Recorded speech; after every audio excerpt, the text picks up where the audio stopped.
do you speak? So I speak four language and many dialect, all Arabic dialect in 50 countries that in Africa, just because it's mixed with French. So those languages, except for Egypt. So I speak Egyptian too, but the other countries that in Africa, the Arab country, I don't speak their accent. I understand most of it, but I can't speak it perfectly just because it's mixed with French. Okay, very interesting. So I was excited to learn that you were a believer when I met you here the other day at lovely Fort Irwin. That I'm glad to say you're going to be leaving soon too, but not as soon as me. So I'm just out here visiting. But it was really a privilege to learn. You're from Iraq. You say you're from Baghdad, just around Baghdad.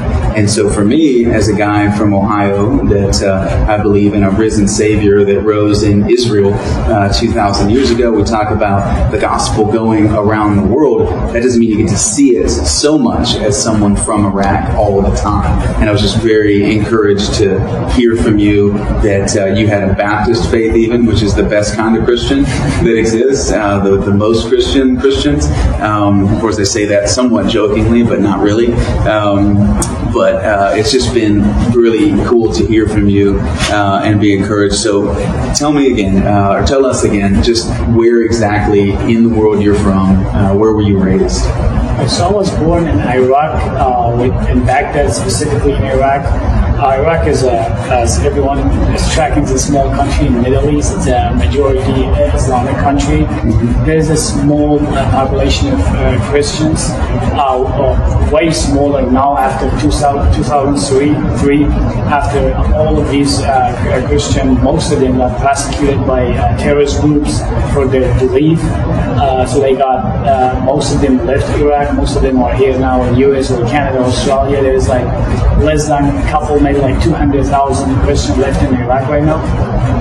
So I was one of them who was born in 1980. I lived under Saddam Hussein regime, the famous dictator who he himself persecuted Christians a lot. I was born for an Armenian family. Lived in Iraq, in Baghdad specifically, till 2001 or 2 in between. Then I left to northern Iraq, which is Kurdistan. Oh, okay. Kurdistan is an independent state, I should say. There's a lot of Christians there too. Like traditional Christian, Catholic, and Orthodox. Until I was probably 10 or 11, I have never seen any Christian other than Catholic or Orthodox in Iraq. Because Protestants specifically were not allowed to come to Iraq under Saddam Hussein regime. Catholics and Orthodox, yes, but not Protestant because groups. Under Saddam, it goes way before Saddam too, in Islamic country, because they know Protestants preach Jesus, which means some of the Muslim population may leave their religion to Christianity. Well, Catholic and Orthodox, they have kind of agreement with Islamic countries in the Middle East that they will not preach Jesus. So that was you can practice, but not proselytize. Not practice, and you will not baptize any Muslim who came to your church asking to become Christian. Actually, you will report him to the authorities. So I would have met many Muslim believers back in Iraq that really wanted to accept Jesus and get baptized publicly, but they were kicked off from Orthodox Church or Catholic Church, and nobody knows where to go just because there is no Protestant church in Iraq. There's some home churches, but it's really hard to find a home church just because they do most of their service in secret, because they will get prosecuted by authorities in Iraq. So when you're there, you say 10 or 13, you guys went from where you were in Baghdad to Kurdistan, and then you moved to Turkey. At what age were you when you guys went to Turkey? So when I went to Turkey, that was in 2012, and I was born in 1990. That makes it 22 years old. So I lived in northern Iraq, and I still went back to Baghdad to visit families and friends many times, but when I was 13, I left Baghdad and lived in northern Iraq the rest of my life in Iraq. So I lived in a small village, and it's close to the river mentioned actually in the Bible, I can't remember what you call it in English, but I know Euphrates or Tigris? It's in between as the smallest one. One of the prophet Ezekiel. Okay, Hiddekel, Pihon, Gishon. It's different name. We call it Fish Chabur. Okay. Which Ezekiel prophet mentioned that river in the Bible. Kibar? River Kibar? Maybe that's what you call it in English. Okay, yeah, now I got you. So you were near there. I was near that area, Yeah. and there was a lot of Jewish way before Christianity. They were kicked out of Iraq. But there was so many ancient building bridges that were built by Jewish in Iraq. The people were like, that's a Jewish city, that's a Jewish bridge. And that area that Prophet Ezekiel lived in, there's so much ancient Jewish old thing that belongs to thousands years were built there. So it still exists in there. So there's so many prophets graves actually in northern Iraq. Yeah. In mountains, and so like in mountains there will be like deep cave and people named after Old Testament prophet. So a lot of portions of Old Testament was actually happening in Iraq. I have a question about that for you as we get to it, because I've been to the Ziggurat of Ur, and I was going to ask you about that in here. But I mean, I'm just trying to fill in the timeline then. So Baghdad to Kurdistan at 22, you moved to Turkey. I moved to Turkey at 22. And you told me the other day that part of that was in Istanbul, modern, but you had lived around places in Turkey too. So most of it was actually in Istanbul, but I lived different cities in Turkey. Okay. Most of it in Istanbul, I visited many places that were actually mentioned in the Bible. Yeah. Turkey, when it comes to Bible or Christianity, it's more anti-Christian than even Iraq or Saudi Arabia. So like in Turkey, for example, you can't build a church. You can renew your church, but you cannot build it. So many of these places, they renamed it or even tried to change the way the place looks just to make anything that has to do with Christianity disappear. It's famously, there's a famous church in Istanbul, Hagia Sophia. As many people know, it was true. Right now it's a mosque again. So many of the places that actually Paul visited, because it was part of Greece back then. Asia Minor. Yes. It was known in, it was part of Greece back then, which now is part of Turkey. Many of these places were renamed or even changed the way it looks. Yeah. But I've had the blessing to visit these places and like read Bible and just it feels different when you feel like Paul was here. Yeah. Or you've been places that Jesus was here. Yeah, I've gotten to go to Israel. I've gotten to go around Galilee and Greece. So I was on Mars Hill and all around places too. And Germany, is different. It's Reformation history, but it's not back to Bible history. But yeah, it is something to be in those places. So do you know if you lived in any of the ancient towns like mentioned in Revelation, like Sardis or Pergamum or Thyatira or Laodicea? Like obviously they're not called that these days, but had you lived in any of those towns, or have you ever been out to Patmos, the island? I've been to many towns that mentioned in the Bible. I can name them in Arabic, but I can't know the difference between name and English. But in Istanbul, because there's a lot of people that they talk about it, that this is the place that Paul was like in Arabic. I actually lived in a place that the prophet Ezekiel, I know that's from Old Testament. I lived in that city that he lived in his whole life. That's something that it's still the name in Arabic. I mean, there's a lot of ancient stuff right there. In Turkey, I've visited many places, but it's most of it right now. It's not like a city that you can live in. It's or I should say that the place itself is just like a museum. But I've been to many of the places. I lived most of it in Turkey or in Antalya and in Ankara. But yeah, I've been to many of these places. Okay, and again, you were in Turkey then. How many years before you came to Michigan to the States? Just to kind of... So I was how old were you? I was in Turkey from 2012 to 2014. Okay, just a couple years. In 2014, May, I came to Michigan. Okay. For 2 years and a couple months I lived in Turkey. And then you got married in Michigan, and you have a second child on the way now, but you guys have one, you have a daughter. I have a daughter and a daughter. And a daughter on the way. So yeah, we talked about that. So yeah, it's like 3 daughters. Again, they're precious. They change everything. Grab your phone, because I was going to ask you to read the thing that we talked about. So I have this thing about hearing Romans 1, 16 and 17. I just love to hear it read in other languages. Of course, you could turn to John 3:16, or you could turn to any verse and go, oh, this would be great. Some about Romans 1, 16 and 17. And this is your first language in Arabic. Would you read that for us aloud? رسالة بولس الآن الرومية. لأنني لست أستحي بإنجيل المسيح، لأنه قوة الله للخلاص لكل من يؤمن، لليهودي أولا ثم لليوناني، لأن فيه معلن بر الله بإيمان كما هو مكتوب، أما البار فبالإيمان يحيى. Some of the first words there I can pick out with the Injil, or Gospel of Jesus Christ, so I can hear that. Of course, the Allah, I think that was in there. But it's just wonderful to hear that read. So tell us about a typical, you were older originally. I thought you had moved to Turkey at a little younger age, and we talked about that, and you corrected that timeline.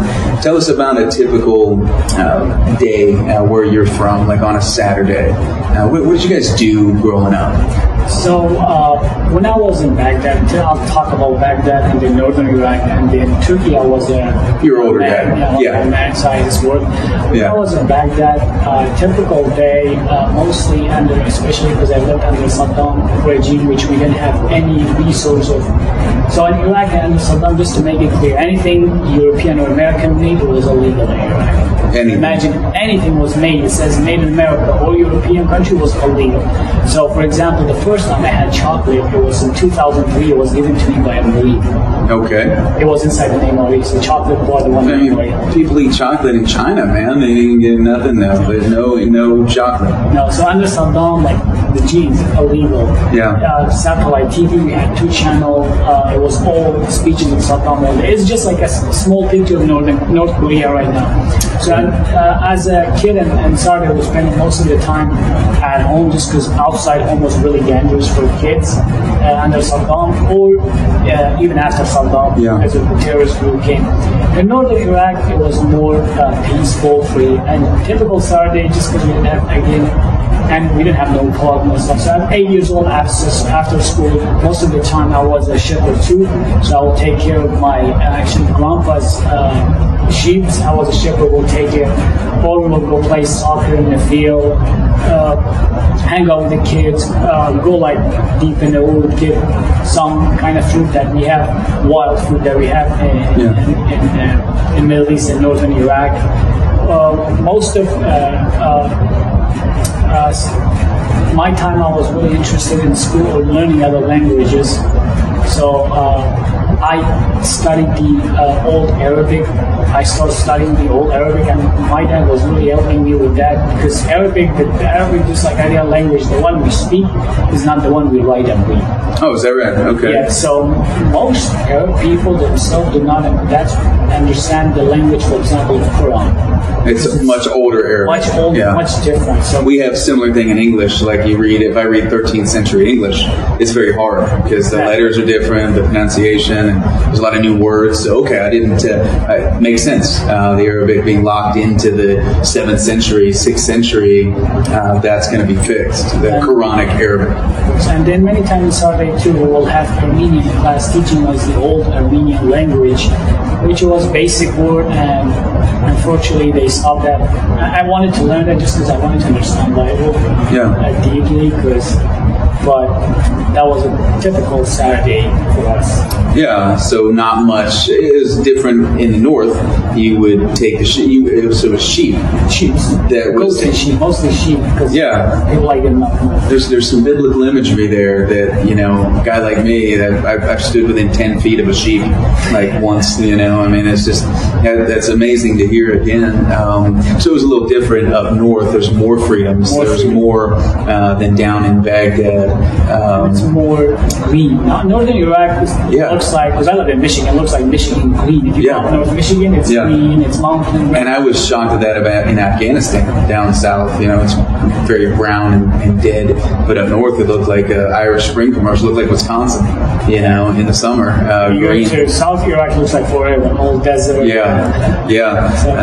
I was again near Basra, Nasiriyah, south of there, near Talil, which is where we were, Cobb Adder, but down there, right by the ziggurat of Ur, I worked within 300-400 meters of the ziggurat. You can see it every day, so that's where we were at there. But I'll get to that mentioning. So when you guys were younger, did you ever get to travel, like as a family? Did you guys get in the station wagon and like drive to? So in my whole village, when I was living there was only one car. Whole village of one car. Village had only one car. It was all Toyota truck. And that's in Baghdad? No, that's in northern Iraq. In Baghdad, we were in, the most people traveling is go to the city next to it, because like under Saddam, you're not allowed to travel outside the country again. Yeah. So we would travel like the different city, but mostly because everyone comes to Baghdad. Baghdad was like the place that everything is there, even though there was nothing. But for Iraq, that was the place people would go on vacation. So mostly, even when we were in Baghdad, we would go to northern Iraq because some part of our family lived there, so we go back to the village, even though we lived in Baghdad back then, until again 2003, end of 3 was last time we lived to northern Iraq, and we just stayed there. That's where we lived. Yeah, and that's when Desert Storm is kicking off, and Saddam is not exactly in charge like he was. So, but how would you get there if there's this one truck? Did y'all share it among families in the village? So people will not leave the village if there was no emergency, like something really emergency, like someone really needs to go to the hospital for a surgery or things like that. Most people will just, we work at the village, we go to school at the village, church at the village, play at the village. So most people will not leave the village only if there's an emergency, or people will even use horses or donkeys. So there was not that many people that leave, or people will go to the main road like the freeway and sit there, wait till someone drive by just to pick them up, take them to the city if there's something emergency. Yeah, there wasn't really a need otherwise. No, there was no need. Yeah. And most villagers don't really like to be in city. They don't like it that loud. They like their village quiet. Different sounds, different life for sure. So have you been down to the ziggurat there in Ur? Have you ever gotten down there? You're talking about Tigris and Euphrates? Yep. I swim in both a lot. There was Tigris go close by my village. So that was the river. That wasn't the village, the Icicle. So that little river goes. It's a part of Tigris. It's a part of it, but Tigris too is like really close to it. So I swam in Tigris a lot because it was really close to my village. I should say like a couple of miles. But when we take our sheep, we will go like deep miles away. So we just leave our sheep and start swimming. Or Euphrates, where we live a bit farther because it's in the border between Syria and northern Iraq. But we will swim in it, but you cannot go far, and just because of the border, you get shot. I swim on both of them. Can't leave the country. But you're there. And so, do you remember a lot growing up? I mean, was it Saddam and his regime, dominating the region, or was it more Islamic, the church, the influence of the church, or is that the same thing? Like growing up, do you remember what it was like living in a place like that? Was it the church, the mosque, the pushing? So Saddam started his political views. He wasn't religious at all. He was kind of communist, I should say, socialist communist. But Saddam found out that the whole country is more religious Islamic. So he changed his view to just stay in power by following their beliefs. Just to stay. It worked, It worked. So he followed his belief, and that's why if you look at Saddam last years in power, he was kind of acting like he's so religious, even though he was not religious. He killed a lot of his family, which is against his religion too.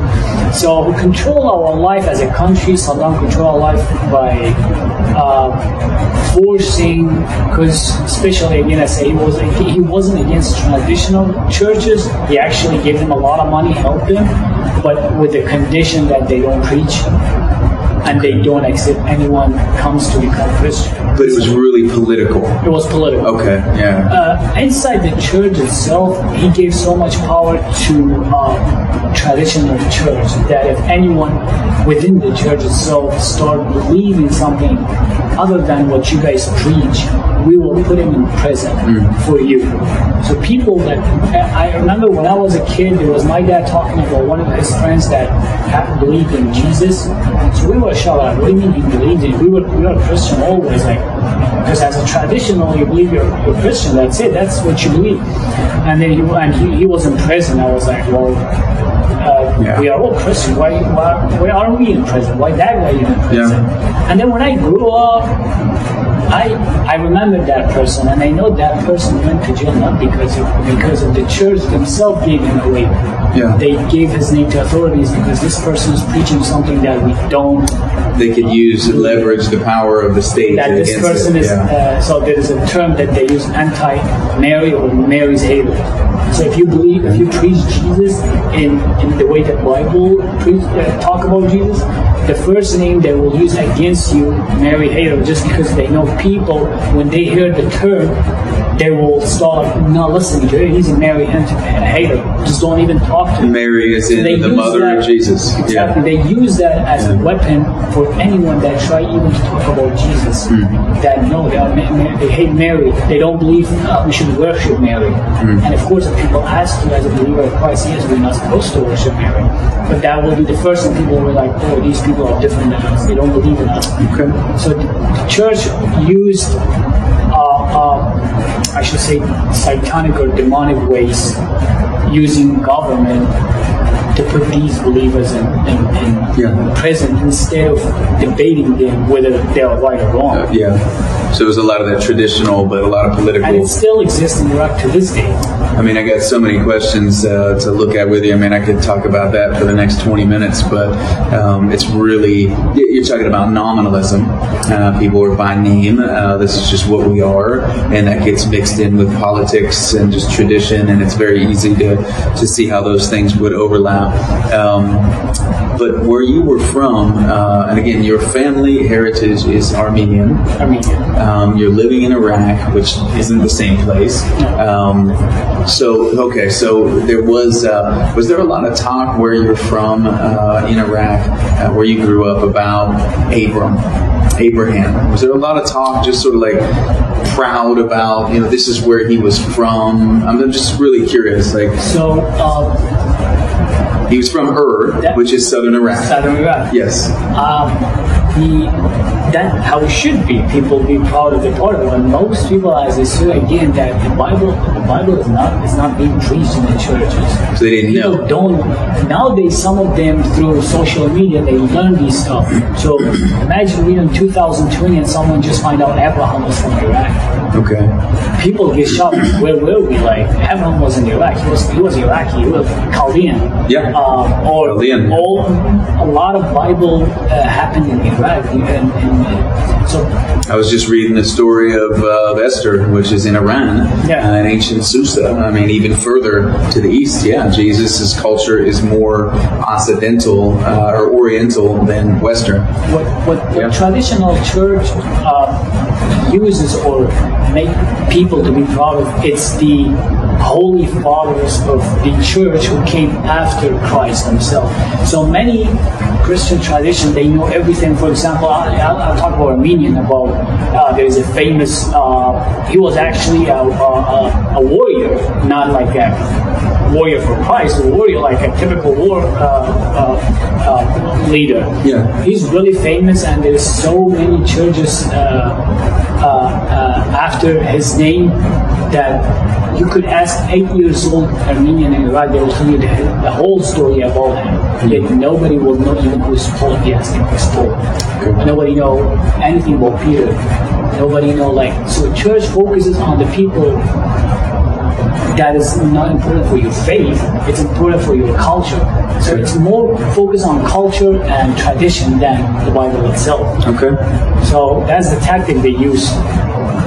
Yeah, but you guys always grew up with some Christian. We're Christians, like you said. This was exactly. So we traditionally we know we are Christian. We know we love Jesus. We love Mary. And that's Eastern Orthodox Church. Eastern Orthodox Yes. Church. We love Mary. We love God. We pray to Mary. We pray Holy Father. That's our belief. Most of our belief. So. Every Sunday you go to church, it's the same prayer, it's the same gospel part that they pray, which most people don't again understand because it's the old Armenian language.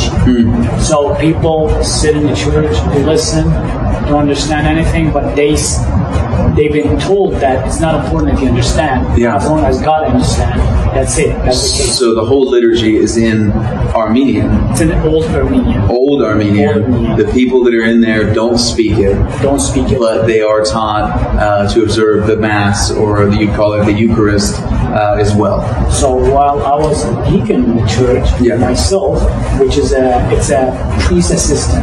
So the same person who will stand, who hand him the Bible, who will open the Bible for him, who sometimes read the Bible. So I was really religious Orthodox, but me myself, I did not understand what I'm reading. So the typical person who comes to the church.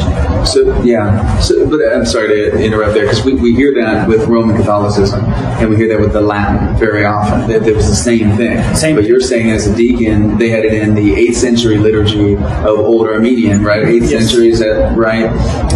You didn't speak it, but yet you're seeing your priest administer the sacraments and conduct even the prayers. And even the priest himself does not understand most of it. He may understand some part, but not most of it. He doesn't understand what it's the same problem in the Western Church with the Old Latin is the problem you're having in Iraq with the Old Armenian. I should say almost maybe more than 90, if not more percent, of traditional church. Most of the people who attend the church do not understand the message. See, that's big for me, because I understand that a lot in the Catholic history of Europe, but I don't get to speak to guys as much from where you're from, and again, the Eastern Orthodox tradition.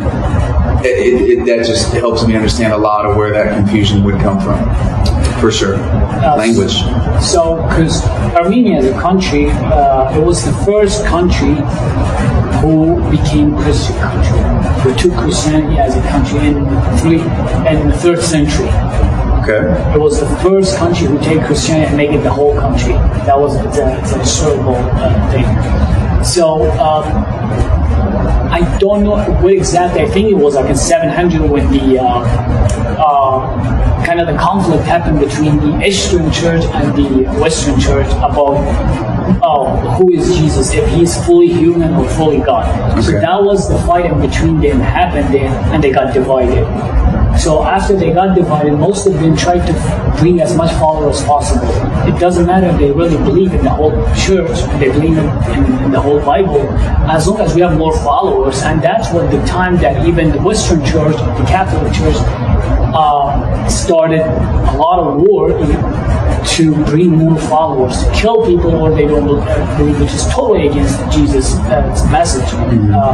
So the Orthodox Church focused more on putting the tradition of the native nations into the church to give them more motivation to come to the church. So come to my church, whatever tradition that you have, I will mix it with my religion. And that's what they go to Orthodox Church in the Middle East. There's a lot of tradition that the church does.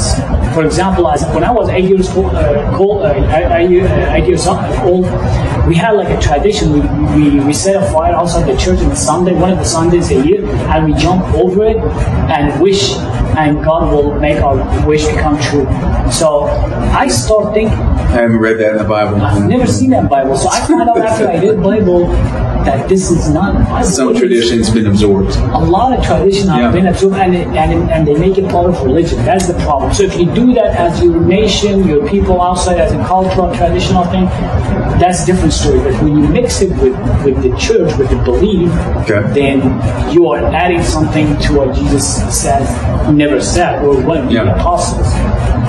So there's a lot of tradition they mix it just to bring more followers, make it easier for other people to come to the church. Yeah, just embracing, and it gets the numbers up, and that's a nominalism thing in many nations. As the leaders believe, so go the people, and so now the king believes this, everybody believes this, and that's what you're talking about. So, where Armenia is very unique geographically with Georgia, Azerbaijan, and that whole Russian into the Middle Eastern peninsula, coming down. It's really unique historically. I did not know some of that history there of it being the first country to adopt it, and that would have been, like you said, 3rd century, because it's in the 4th century that you have Nicaea and that massive council there, and what happened in modern Turkey. So really Christianity is starting to spread, and we see that through the 5th century in Chalcedon and everything. But you are a deacon in the Eastern Orthodox Church from a very young age. I was. I became a deacon. Probably I was 8 years old. My parents was really proud of putting me in the church to learn more about traditional stuff. So they sent me to church at 8 years old to be deacon, which is the priest assistant. As a deacon, one of the obstacles was for me, I never understand the Bible or what I'm reading and writing, because I was really pushed by my parents at home to read and learn languages. So why would I learn a language, but when I go to read the Bible, I don't understand that language, which is, the Bible is the most important thing in my life. Why wouldn't I understand that? So we had a Bible at home, but it was like in a box, like close to the ceiling. We were not allowed to touch it because there is that belief in the church or between the people themselves that the Bible should not be opened and read only by priests because they are holy enough to touch it. We are not holy enough. We are sinners. We're not supposed to touch it. So there was never like your dad opening that and doing like a home teaching like I do with my kids every day. That doesn't happen. Doesn't happen. Traditional, it does not happen. Preaching Jesus. But you are given to the church in a diaconate role from very, very early. I got an 8-year-old son, and I can't imagine him in a church trying to, do churchy stuff. But I mean, that's the tradition. That's what you're taught. But you had never. They didn't sit you down and try to educate you about the Christian faith. No. They never sat down and said, what do you believe? No. Even as you're getting older, 10, 12, 13. That never happened in traditional church. They focus more on culture and tradition. You can ask any question about your culture, your tradition. The Holy Father, by Holy Father, could be a warrior, a leader of Armenia, something like that. Mostly, nothing to do with the Bible or Christian faith. When you said Holy Father, I was thinking you would be talking about one of the patriarchs, in the Eastern Orthodox Church. So they will give you a lot of books about them to be more educated about their life, but nothing about the Bible, because they know the message. If you read the Bible, you'll understand what you're doing, what you're saying. It's totally different what your Bible says. So when would you say you became a Christian then? I read the Bible. First time I read the Bible, maybe I was 9. Okay. When I first opened the Arabic Bible. So as a church, we had... That was the version in your family? Arabic. I still remember it was a red cover in Arabic. I opened it the first time. And the first time I opened it, it was the book of Acts. Yeah. And I read about Peter when he went to the church and he saw that guy, disabled guy, and he said, I have nothing to give you but in Jesus' name. Yeah. I think I really love the story. Like, first time we read the Bible, first time reading Bible, and I really understand what they are saying. Yeah, you spoke Arabic, okay. I spoke Arabic, was my first language. I would read Bible at the church in Armenia many times. I don't understand what I'm saying, but when I read that the first time, story itself, because as a child too, we didn't have no TV, nothing. So we would gather at nighttime. Our father, the neighbors, some adults would tell us stories. So stories in our life was something really big deal. That was the only fun that we have as kids at nighttime, to listen to stories. So stories was something big. So the first time I read stories by myself, and it's a good story. And then story after story. It's not like I have to wait till next day or next weekend for a different story. So as a story and reading Bible first time in the language, it was really great. I read the Bible, but as I said, I got beaten by my mom because I opened the Bible and read it because So she walks in the room. She walks in the room and I opened the Bible. She sees you with the Bible open. She got shot and she got so mad that I did something sinful. Could she read it? In that? She could read it. Yeah, she could read it. So it's in the Arabic. She can read that. She can't read it. But she just also... She feels she's so sinful to touch the Bible. Right. That's what the idea. And now, what did your father say? Like, did he found out? My father was not as religious as my mom. So he wouldn't be that mad, but he wouldn't make my mom mad. Yeah. So whatever my mom says, my dad would like... That's true in any religion. You know. But he wouldn't beat me or be mad at me specifically for what I did. But mom did. But my mom was so mad for me touching the Bible because I'm a simple person. Now, okay. And how old? You were 9 at that time. 9 years old. I was maybe 8 and 11. I mean, 8 and 11 months. I should say maybe 9. Okay. Just to be safe. So young, but you remember reading the story about Peter healing the cripple who'd been there for decades at the gate begging. It's one of the first stories. But when you would say, because I don't believe that it's you don't become a Christian nominally. Okay, so Christianity is meeting Christ.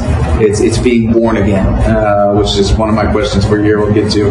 But when did you become a Christian? When would you say you were saved? You were born again? Those terms. So, as I took the Bible. I got another book. It was one of my friends' house. They had extra copy, but it was only the New Testament. So I started reading in that at home, kind of secret reading the book. And I got more until I find Nicodemus' story. I don't know if that's how you say his name in English. Yeah, perfect. So when he says that, when Jesus tells him you have to be born again, that's the story that I never understand in myself. So, and nobody in my village, I'm even scared to ask people about it because they may find out that you're reading the Bible. Yeah. Or on the other hand, I had feeling like nobody will even know what I'm talking about. So you never asked? I never asked. Yeah. Two reasons. First, I was scared. Second, because I have the idea if I'm a deacon in the church, you should know already. If I don't know, I expect other people, and most of my people in my village, they were not. They couldn't read or write. A lot of them. Okay. They were the one that were born in the village. Yeah. So until I find out there was a guy that he lived in the city, but he would come sometimes to our village. So my cousin, my friend says, my cousin knows a lot about Bible. That guy reads Bible if you want to ask him. That guy now lives in Europe.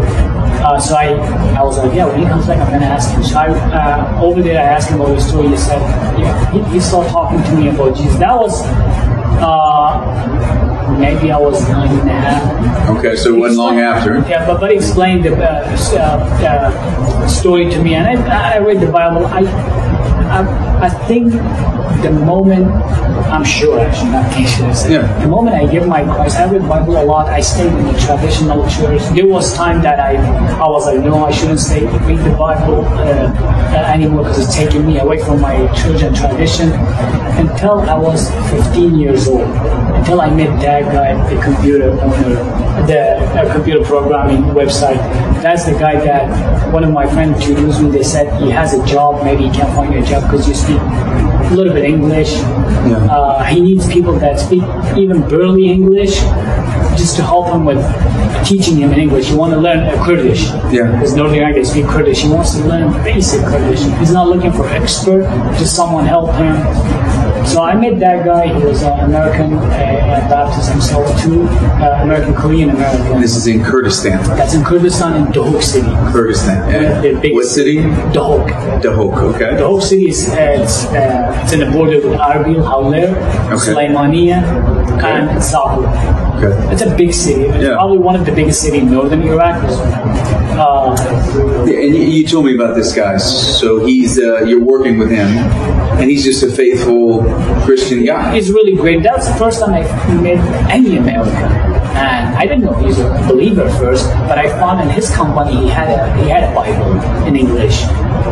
So I was like, it's weird, a businessman having a Bible, you don't find that in Iraq, like businessman believing in Christ. So he saw me like with the Bible. He said, "Are you Christian?" I was like, "Yeah, I'm a Christian." He said, then he asked me questions. I was like, "Yeah, I'm an Orthodox Church, Armenian." So we sat down, asked about he asked me the same question like we're doing right now. He started sharing Jesus with me, and every time he says something, he gives me a verse from Bible as a proof that what he's saying is from Bible. Not like, and that was unusual. That's what unusual. The church don't do that. They will say, "Holy Father, this guy and that guy said this," which is not from Bible. Right. This guy was saying everything he says, it's in the Bible. And that can be very dangerous. It's dangerous and true, because I'm having a copy with me. I'm reading what he said. It's in the Bible. Right. He's not mentioning anyone or any story that's not in the Bible. And the story he's telling me, it's making my heart. It's making me inside like happy. It's a different message. It's a different Christ. It's a Christ that I've never known about. It's totally different. He asked me if I want to pray with him and I was scared when he said, "If you want to become a believer." I thought about what my family would do to me if they find out. What would my village do to me if they find out that I believe in Jesus? Or how would I go to church and do the same thing I'm doing? Because I can't follow Jesus and do the same thing I'm doing. But it was, okay, so this is in you're 15-ish years old. 15-ish. You're working, this is in Kurdistan. In Dahok. But if your family, if you went to them and told them, "I'm a Christian," I wouldn't understand why they'd be shocked. So I would think they'd be like, "Oh yeah, me too." Exactly. If you told them you're a Christian, that's fine. But if you tell them, or they will feel weird that you're even saying you're a Christian. Okay. And you don't wake up and go tell your parents I'm Christian. Yeah, so what? Yeah. But if they will see the difference, they will see the result, they will see. You start talking about being born again. You start talking about giving your heart different, talking different. It was kind of scary thing. It's just because how great Jesus is, but when he comes in your life, and that's what Jesus talks about when the division will start between the family. So I love my mom a lot. She loved me a lot. I never wanted to break her heart, but on the other hand, I wouldn't live peacefully if I just ignore everything he told me. Whatever he told me stayed in my mind. It wouldn't leave. So you would, in those conversations, you're seeing biblical arguments for certain things. It's making you feel differently about the gospel. You're saying, were you living with your family at the time? I was living with my family. Okay, so they were still there. They'd moved north with you. I'm just trying to see the timeline.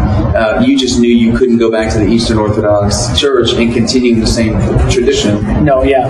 That's okay. Yeah. So I went back and I talked to the same guy again that I really want to follow Jesus and I love the message he's saying, but I told him about my fears.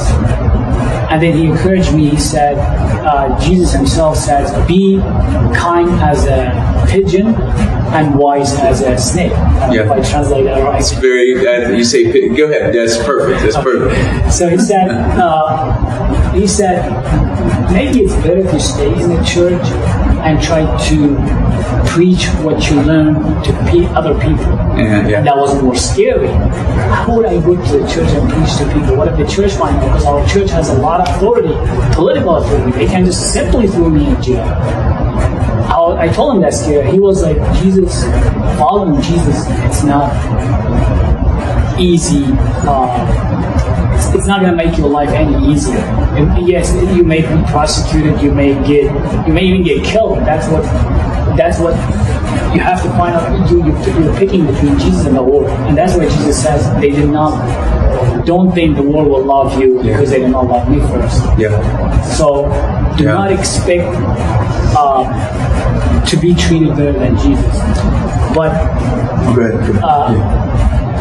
but go in there and Jesus will be with you. And no matter what happens, he's with you. So you didn't feel like the priests in your church, I'm assuming there's more than one, or is there just there's one? a couple of them, but there's the highest, start with the highest that you see once a year. Yeah. You don't see him every day. He's kind of like God when he comes to the village. Everyone go and run to kiss his hand, threw flowers on him. Which is ridiculous, but that's really, ridiculous. Yeah. It's really big deal when he comes down. There's levels of priests. Sure. So there, But the ones that you're seeing every day then, every Sunday. couple, 2, 3, it sounds Yes. like, you didn't feel comfortable even with them being like, hey guys, I've read this in the Bible, so we talk about it. That was the next step after the priest fight. I started talking to people about it. So Okay, so what was the computer guy's name? Hank. So Hank is saying, look man, you might get persecuted, but go back and you're following his advice. He said, be wise. Be wise. But don't be afraid, because Jesus is with you.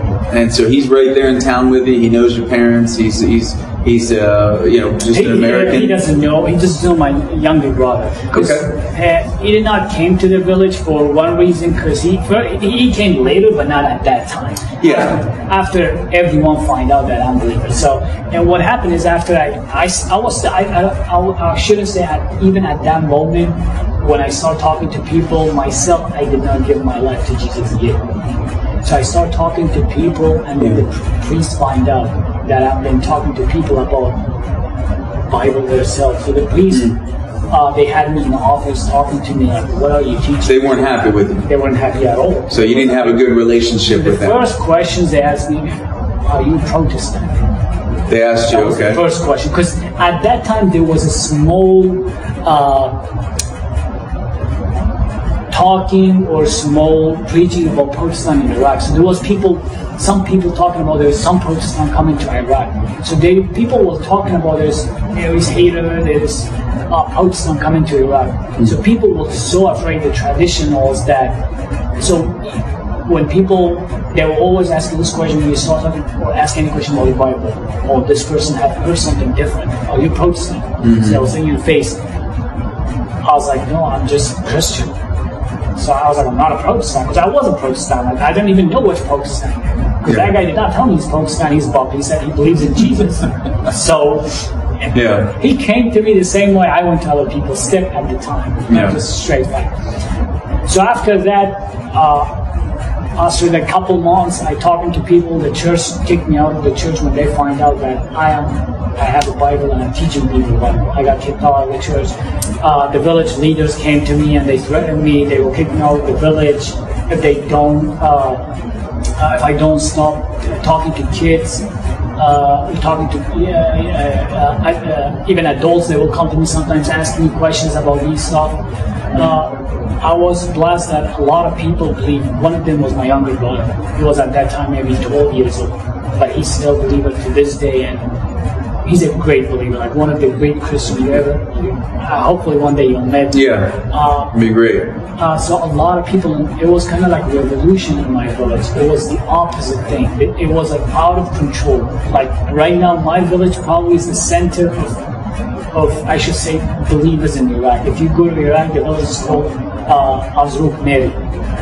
Say it again? Azruk Meri. Okay. You can YouTube it. I think there's a couple of videos about my village. They really read Bible and they are not ashamed of the Bible. They teach the Bible. They are really educated on Bible. They stop believing in whatever church say, and they force the church to translate the preach or the gospel to the language they understand. Otherwise, they say we will not attend the church if the church continue doing what they do. And that's Kurdish. It's in Arabic. It is Arabic. And Kurdish Okay. mixed. So they will interpret it to whoever understand Arabic in the village, because there's a lot of my villagers are the people who came from Baghdad after 2003, and there's people who's from that village long time ago, which is Kurdish.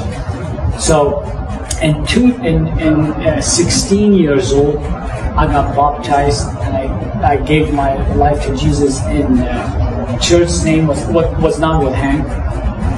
It was I found out the first home church in the Hope, which they were there. I was surprised they were there for 20 years. Just serving Jesus. I was surprised. Like there's a Protestant church. They were baptized too. The pastor was Chaldean. His name is Kareem. And he's a Baptist. He's a Baptist. And so that's when Baptist theology comes into your life. After I attended that church, I attended that church many times. And then, Did it have a name? The name? Did the church have a New name? Testament. They called it New Testament Church, but it was kind of underground. It was a home church, but closed door. Okay, but were they able to be open about it? We are a church? Okay. So they will tell people will attend the church secretly. Okay. Because they got, that church moved the location many times. We got threatened by Islamic tribe leaders to move because they will sing songs and some people will hear them. So they got pushed in the city a lot of time. Pastor Kareem, he baptized me, and he's one of the great men of Christ in my life. He helped me a lot through my, from when I was 16 until 2012 when I left Iraq. I attended his church as much as he was really, he went to jail many times. He went to prison many times. He got beaten by the authorities, by the leaders, but he never was ashamed of the gospel of Christ. To this day, he's in Iraq and he refuses to leave, even though he got visa from his brothers from Canada, so to leave the country. He refused and he stayed there. He's still sharing the gospel of Christ. He baptized me in 2012.